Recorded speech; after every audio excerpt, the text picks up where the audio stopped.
Facebook. Hey, Martha's Vineyard. Hey, greater universe. I can look into the camera of my computer. So we are having a Course in Miracles meeting here at Not Your Sugar Mamas in Vineyard Haven on the island of Martha's Vineyard.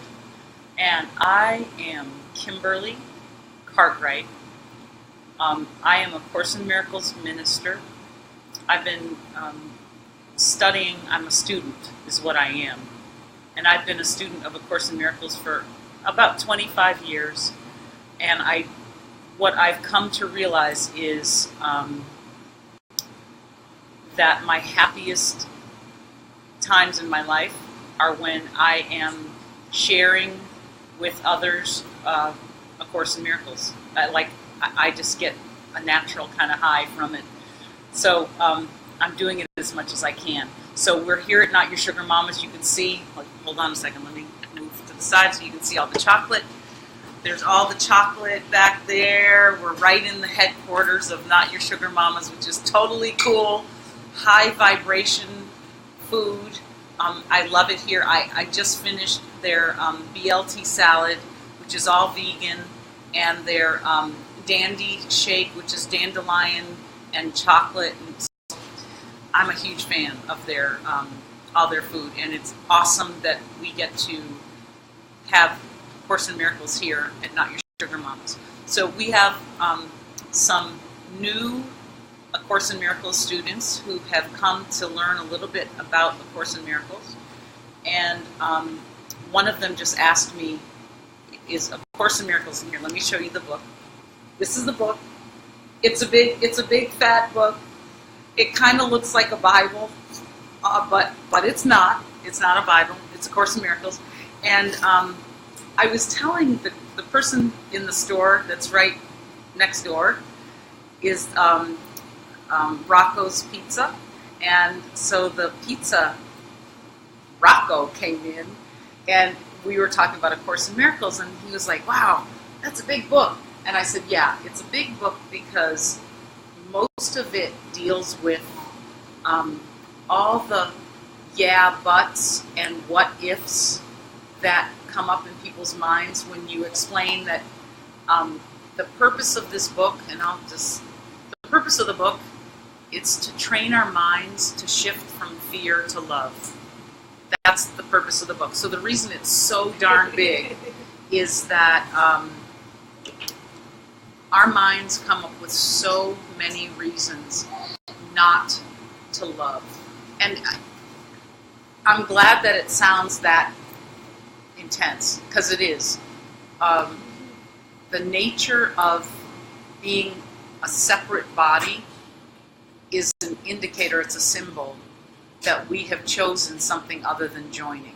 And so this whole adventure that we find ourselves in called life is the adventure of choosing to find the most happiness we can. And it's a process. I think we go through stages of relative happiness and then greater relative happiness, based on I finally got the house, or I got the job, or I got the money, or whatever it is.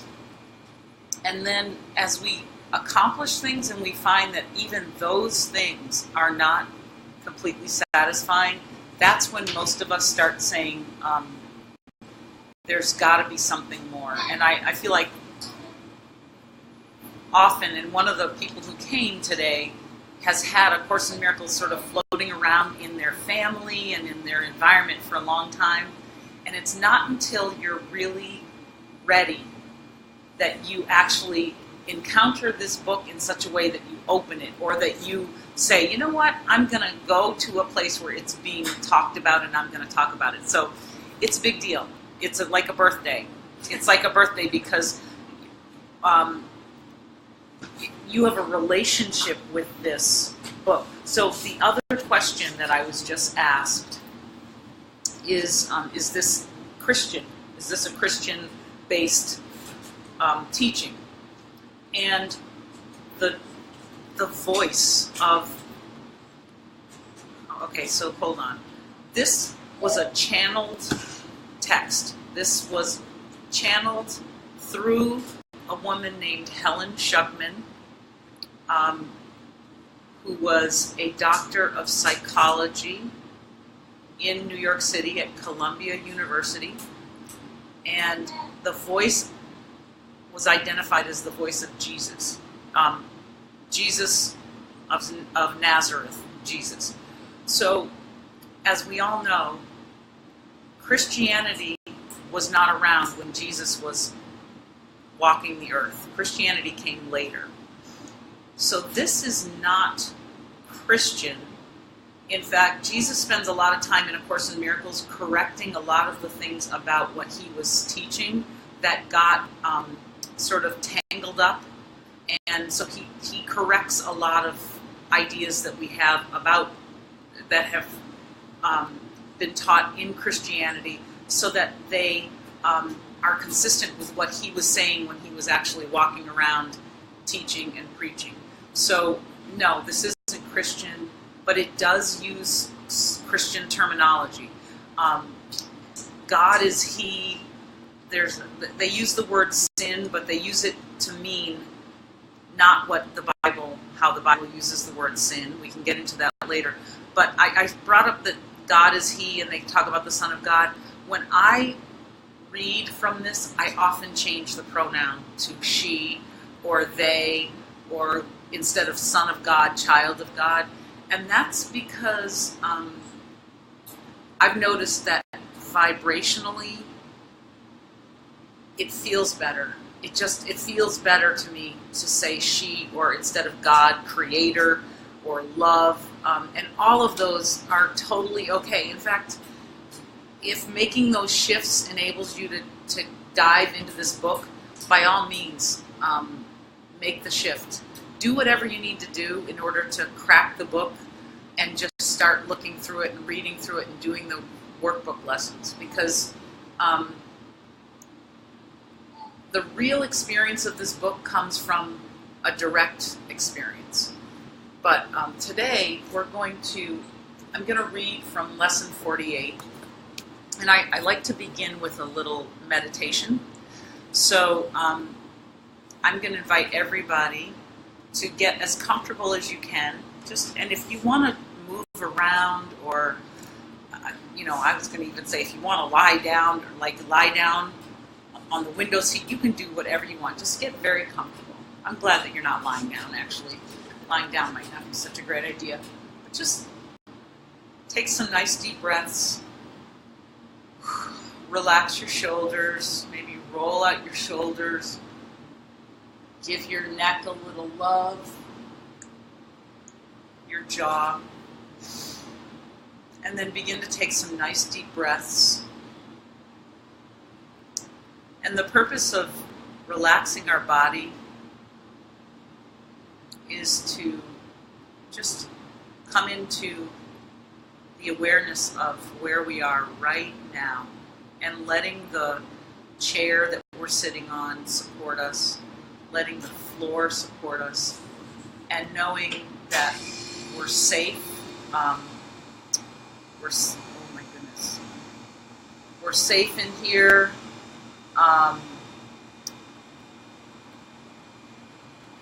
Nobody can come in and disturb us. And if you are participating, if you're here on Facebook, I'm so happy. Thank you so much for joining.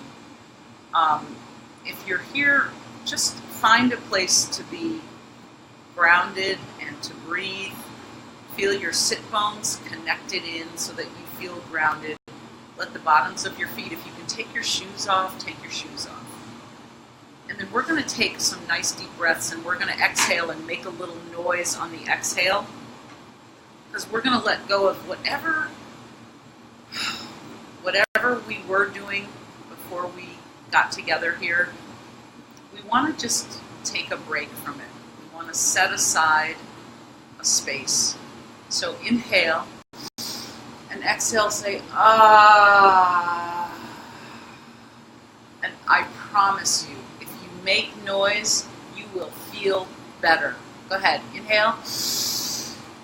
Ah. Awesome. We're going to do that one more time. Ah, beautiful. Okay. So, I'm going to read, and I'm actually going to play some music for us. This is copyright-free music, because I don't want to get in trouble. Uh-oh. Oh, you know what? Let me not do that. I don't know if that will work. I don't know if they went away. Oh, here they are. Hold on, let me get my phone. I'm going to put music on my phone.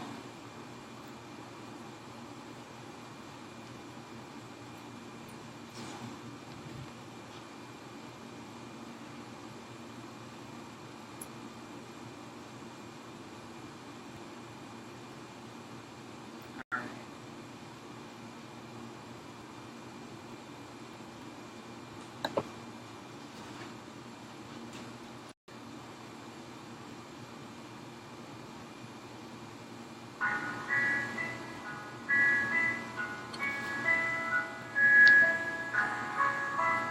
So this is Moonlight Sonata. Acoustics aren't that great, but that's okay. You get the idea. So feel free to close your eyes. And just allow yourself to take this in with your whole being.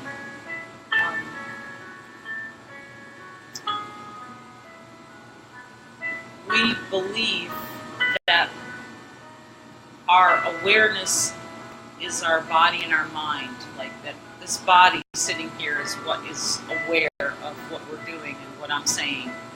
But in reality, you are awareness itself. And I'm saying that because I want you to allow yourself to be able to take in what I'm going to read through like all of your energy, not just as if it's going in your physical ear. It's actually being received by the entire energy that you are. And I just want to acknowledge that so that you feel okay, even if you fell asleep, even if your mind started to wander off. You're receiving this throughout your entire energy system. And when Jesus channeled this, when he dictated these words, he embedded into the words a vibrational signature. And that's why it's so important to actually have a direct experience with the Course in Miracles, because you begin to receive this vibrational signature, and it's something that is actually already you. It is you. That's why it communicates directly, because like and like, we're all one. And Jesus is saying, I'm going to use whatever means are needed for you to have the direct experience of our oneness. So Jesus will speak in words, he'll speak in, it's not even he, Jesus is an energy. That energy will communicate in words if words are needed, in pure vibration if that's the right thing, in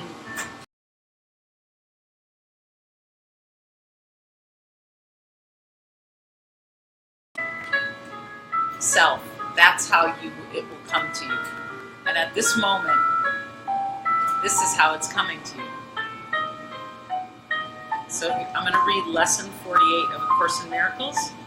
It's called, There is Nothing to Fear.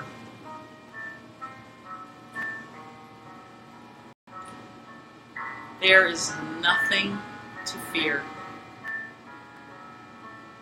The idea for today simply states a fact.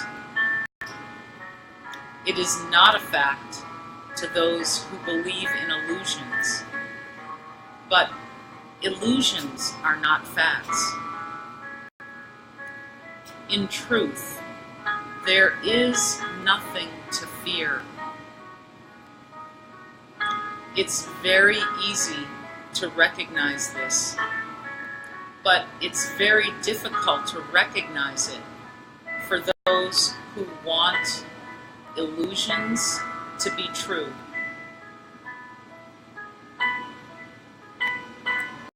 Today's practice periods will be very short, very simple, and very frequent. Merely repeat the idea in its original form as often as possible. You can use it with your eyes open at any time in any situation. It is strongly recommended, however, that you take a minute or so, whenever possible, to close your eyes and repeat the idea slowly to yourself several times. It is particularly important that you use the idea immediately should anything disturb your peace of mind. The presence of fear is a sure sign that you are trusting in your own strength. The awareness that there is nothing to fear shows that somewhere in your mind, not necessarily in a place which you recognize as yet, you have remembered God and let God's strength take the place of yours. The instant you are willing to do this, there is indeed nothing to fear.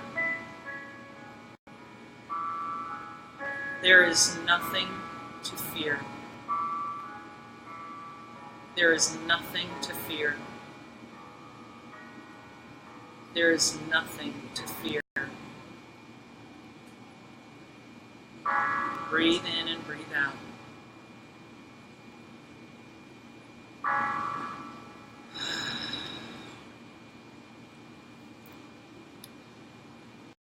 I can imagine that your mind may be saying, how on earth could there be nothing to fear? Look at everything that's going on in our country, in our community, on our planet. And what Jesus is saying in this lesson is that there is nothing to fear is the simple statement of a fact, but if we believe in illusions, we won't believe that there's nothing to fear.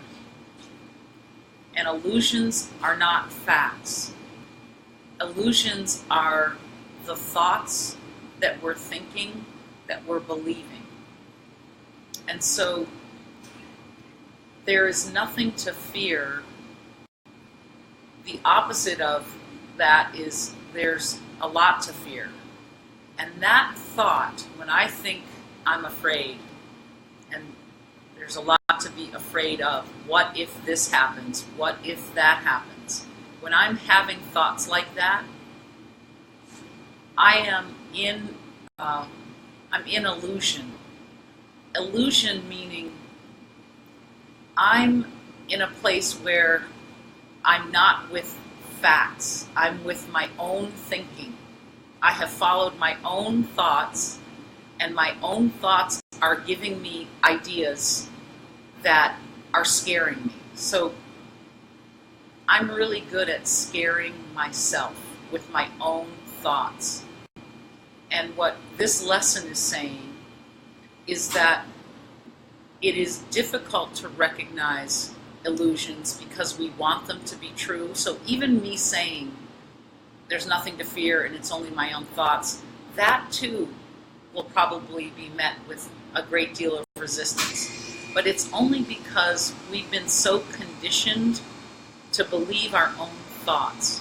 We actually think our thoughts are true. That's what we think.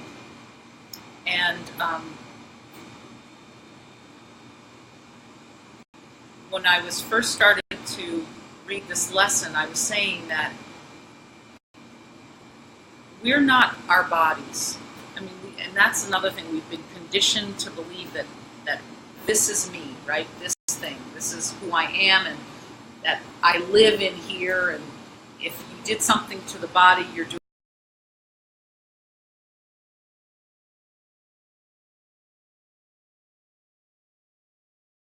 knocking on your door saying, we have some news for you. Hey, we've got some important news. You're not your body. You and your body are not the same thing. So every time you try to condense what you are to take the form and limitation of the body, you get frightened. It's scary. If I really am a body, I should be scared. If that's all I am, I have every right to be afraid. Because, as you know, bodies get sick, bodies die, bodies can get hurt, bodies can get lost and separated from other bodies. It's a very precarious and upsetting and fearful condition to be a body. And what A Course in Miracles is trying to tell us through the experience that we have by doing it is you're not your body. In fact, what you are is both infinite and unlimited. And just the fact that you're infinite and unlimited means that you're not your body. This body, as wonderful and useful and helpful as it is, and I really appreciate having it is not infinite. It does have a beginning, a middle, and an end. My body seems to end right here. And it's also not unlimited. It can't keep going forever. Like I said, it has a beginning, a middle, and an end.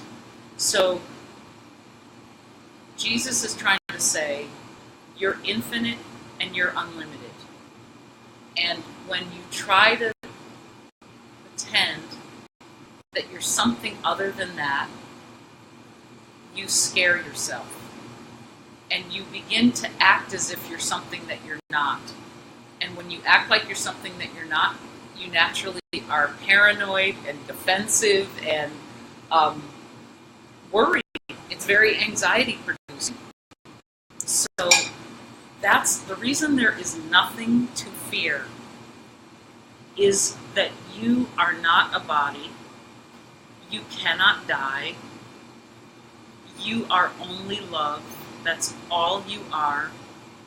And that's why you have nothing to be afraid of. And this last line, the last couple of lines in this lesson, I'll just read the last paragraph again. The presence of fear is a sure sign that you're trusting in your own strength. And trusting in our own strength is the same thing as saying, I'm a body and I'm here to make my way in the world, and I've got to do it on my own, and I've got to go pull myself up by my bootstraps, and if things go wrong, I've got to fix it. And that to me is a daunting process and way of living. I've tried that way of living, of I've got to muscle my way through, and I've got to just knuckle down and just get it done and make things happen. And that's an unsustainable thing. I mean, I've tried that, and it's been okay, but I couldn't keep it up. I got very fatigued. And I think a lot of us are, that's what stress is. Stress is the idea that we should be able to do things on our own. And it's just simply, it's not true. No one's ever done anything on their own. No matter what it looks like, it doesn't work that way. You know, we're a family. That's what we are. We're a family. We're kind of a dysfunctional family right now, but that's just because many of us are still remembering. We're still in the process of remembering who we are. But none of us is alone. You know, we are the one child of God. None of us is alone. And I'm interested in continuing to get a deeper and deeper understanding of that so that I can be that. Not even have to use words, just be it. Because we need to know that we're not on our own, that we are part. Uh-oh, my video, I think the video's back, good. So, this last paragraph, he says, the awareness that there's nothing to fear shows that somewhere in your mind, not necessarily in a place which you recognize as yet, you have remembered God and let God's strength take the place of yours. So, the awareness that there is nothing to fear, when we find ourselves in the awareness that there's nothing to fear, what it means is that we've received some inkling that we're not on our own and that there is something, we can call it whatever we want. You don't have to call it God, love, oneness, that there is something that's greater than my thoughts and my feelings and my perceptions. There's something that has never left me, ever, no matter what's happened.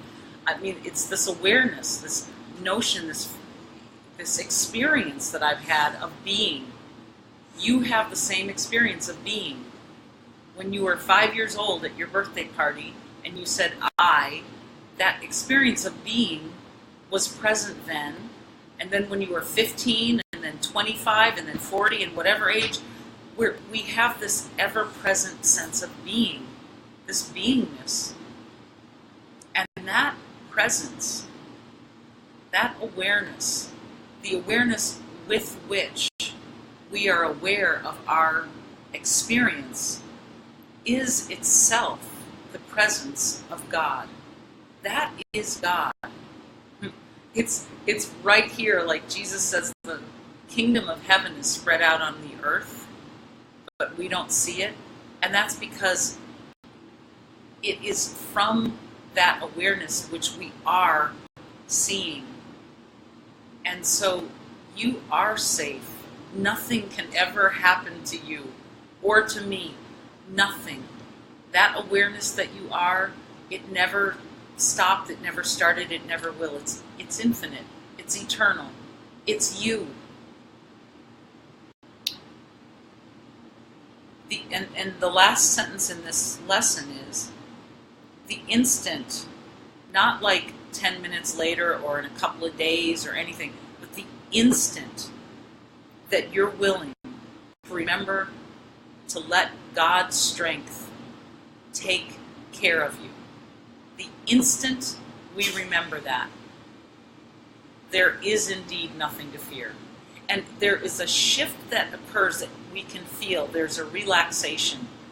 There's a release and a relief that you feel when you let, whatever you want to call it, when you let love, when you let the presence, when you let God, when you let the oneness be, when you realize that you are actually, as Oprah said at the Skidmore graduation, Oprah was the speaker at Skidmore's graduation this weekend, and a friend of mine was there and said it was just amazing.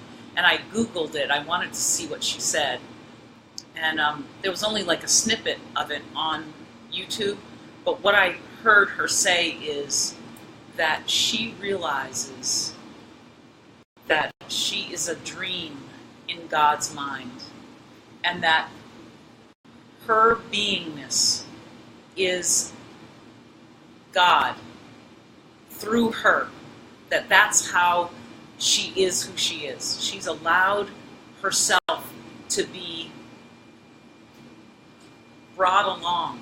She's not doing it.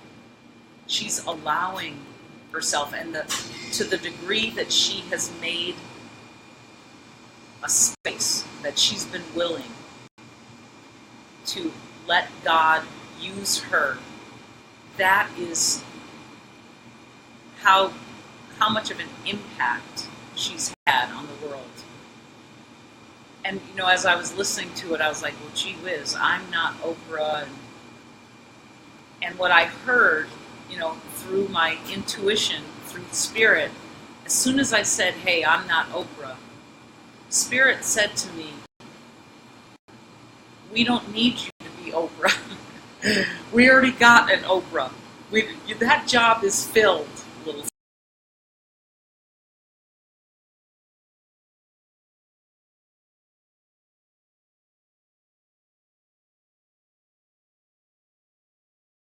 You offering yourself to Spirit to do the things that you can do. And I thought that was so beautiful, because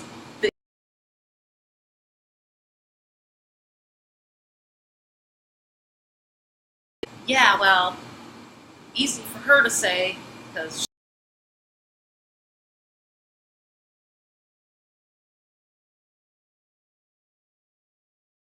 voice for love. That's essentially what A Course in Miracles is about. It's about making space for the voice for love to be able to inform and direct your life. I've made enough space. Spirit said to me, we have an individual curriculum for everyone. Holy Spirit, holy meaning oneness.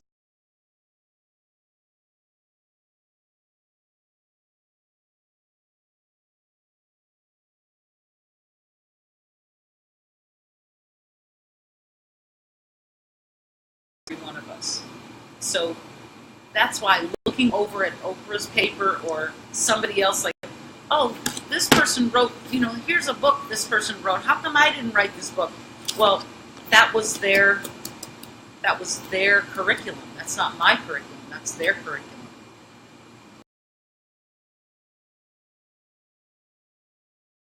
Spend time cultivating my ability to hear Spirit so that I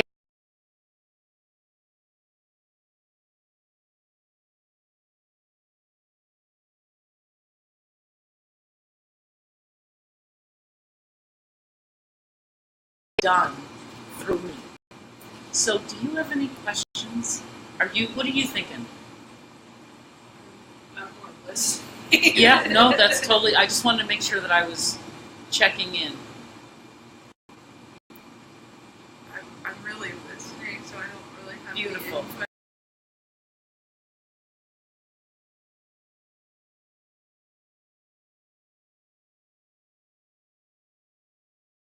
I can feel how complete your listening is. So as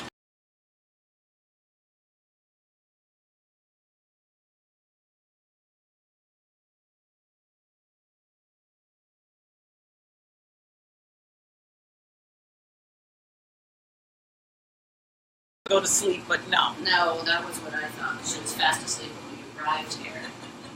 But, Yeah. We have a beautiful baby, and she doesn't have to go. She's fine. She's fine.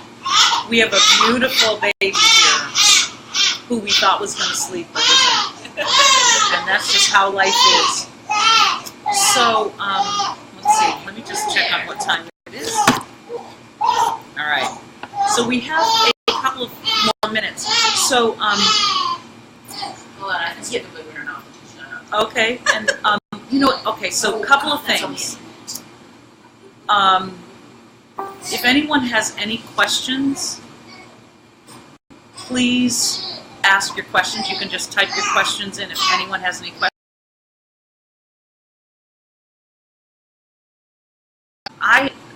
there are a lot of reasons to be afraid. I just want to tell you,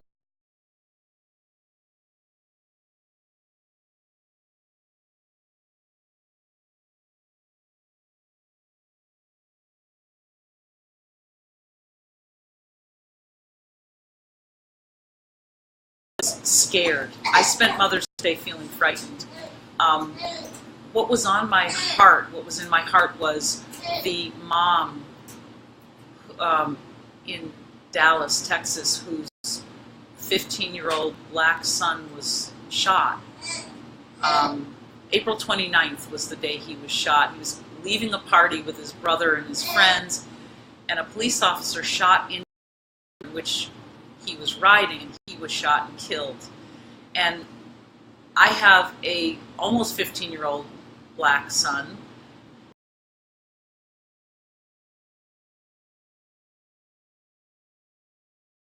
Thinking, my son is right. There's another mom who has a son that looks a lot like my son, almost the exact same age, and her son isn't with her today. And I started thinking about guns and violence and the fact that bodies, die. That's the nature. The problem with life is it's fatal. It doesn't matter how good we are or how well we take care of ourselves. Nobody gets out of it alive.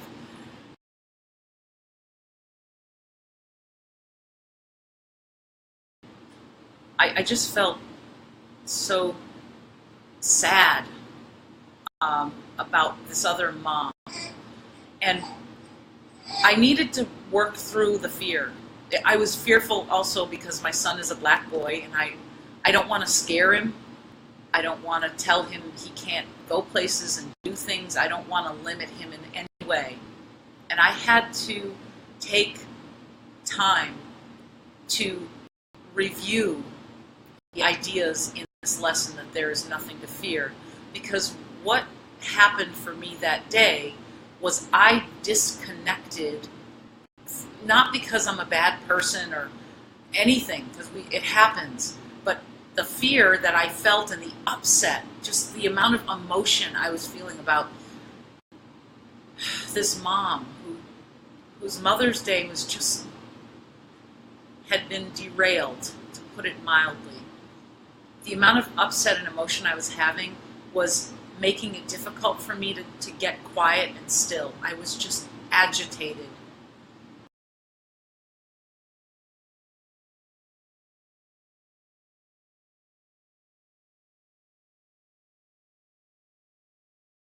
And so I don't think I had the Mother's Day I wanted to have. And so I'm going to do a do-over Mother's Day.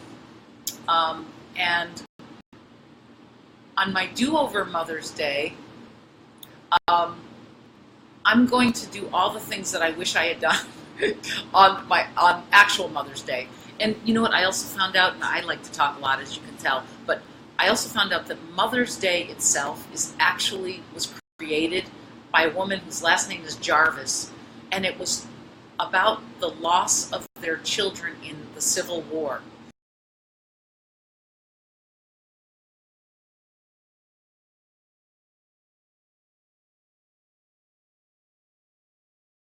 One uniting day around the mothers, all of whose sons have died. And I find that so interesting that on Mother's Day I was feeling such a deep resonance with this mother whose son had died, and that all I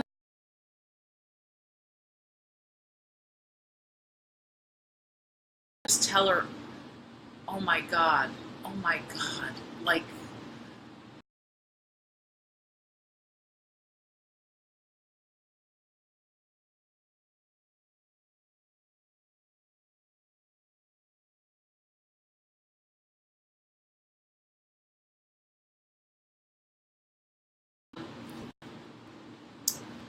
I don't know if anyone has a question, either here or online. So I love what Linda O'Connell posted, that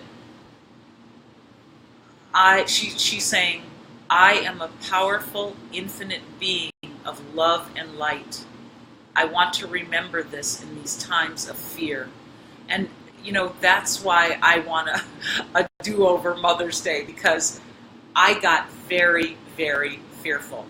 And I owe it to myself and to the mother of, I know his first name is Jordan, I don't remember his last name, but to Jordan's mother to be the presence of love for all of us.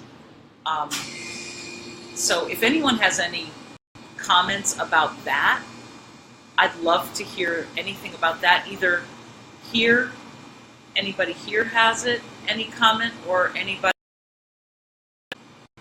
on the Facebook. Wow. Wow. So,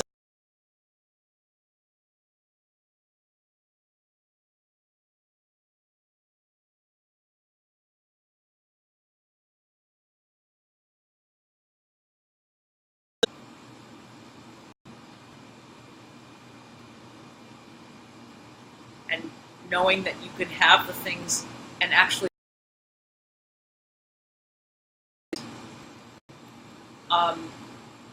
and you know what I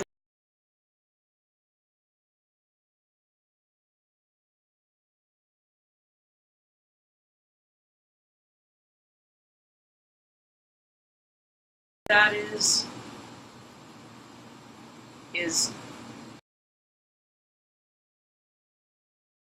wants to manifest things. Sometimes it is able to, but it always comes at an enormous cost. It costs my peace of mind. What Jesus is really enabling me to experience the ease of manifesting when it's coming from Spirit, because it's already there. There's nothing to do. It just flows right in. I think that's why Oprah's life is Oprah's life, because Oprah, we think one thing because we see her from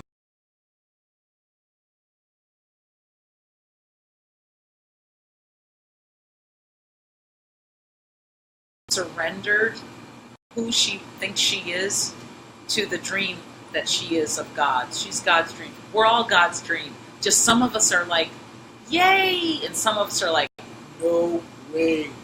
We're all in different some of us are like happily on the bus, some of us are not so happily on the bus. Okay, and then yes, Mary Beth, thank you, I love that. I find she's saying that we are separate. And I think all of my fear, the basis of all of it starts with I'm this thing which is separate from you, and so I have to take care of me, and sometimes it means I can't take care of you. All of it comes from the feeling of being separate. That's what fear and separation go together. I can't be separate without being fearful, and I can't be fearful without being separate. So absolutely. And that's why the Mother's Day sucked, because I actually was making myself separate from Jordan's mom. I was sitting there thinking, well, my son, I got to take care of my son. I'm so sad about her son, but what about my son? I was separating. That's why it was so upsetting.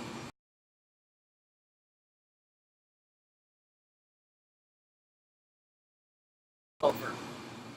Because I don't want to put any of my suffering onto Jordan's mother. I have no idea how Jordan's mother is doing. Jordan's mother may be in a place of complete peace, and I don't need to be putting my fear onto Jordan.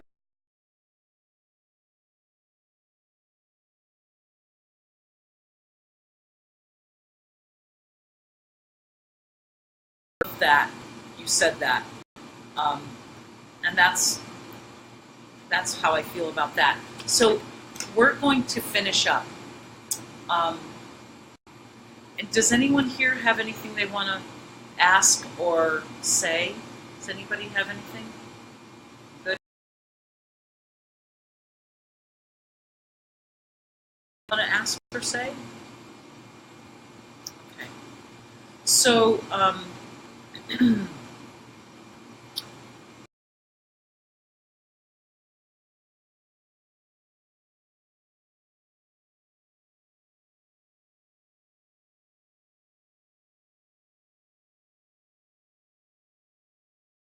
everyone who stopped by, in body, online, in spirit, and also all the members of our families and our community who enabled us to be where we are right now.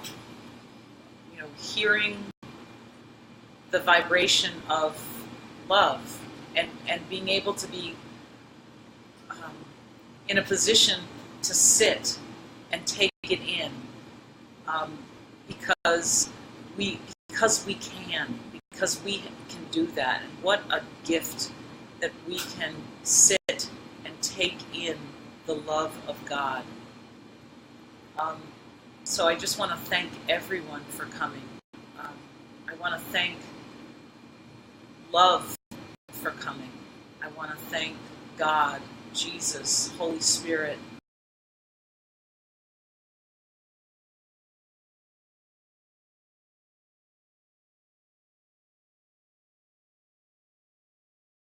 Or anyone else might think, because the truth is true and love is true. And until next time, as Sade would say, nothing can come between us. We are one. There is only one. And there is nothing to fear. So I'm going to invite you to say that. I'm going to say it 3 times. I'm going to invite you to say it and just, follow Jesus' advice. Say it as many times as you can today before you go to bed. Just say there's nothing to fear. Out loud or in your mind. So here we go. We'll say it 3 times together. There is nothing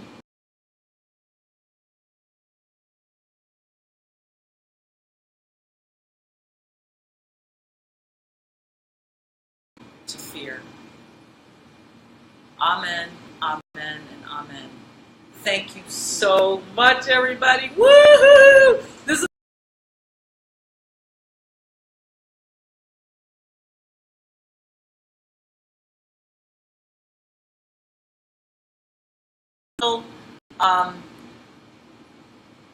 that's my own days, but not this week. Starting next week. But I'll make sure that you have the information.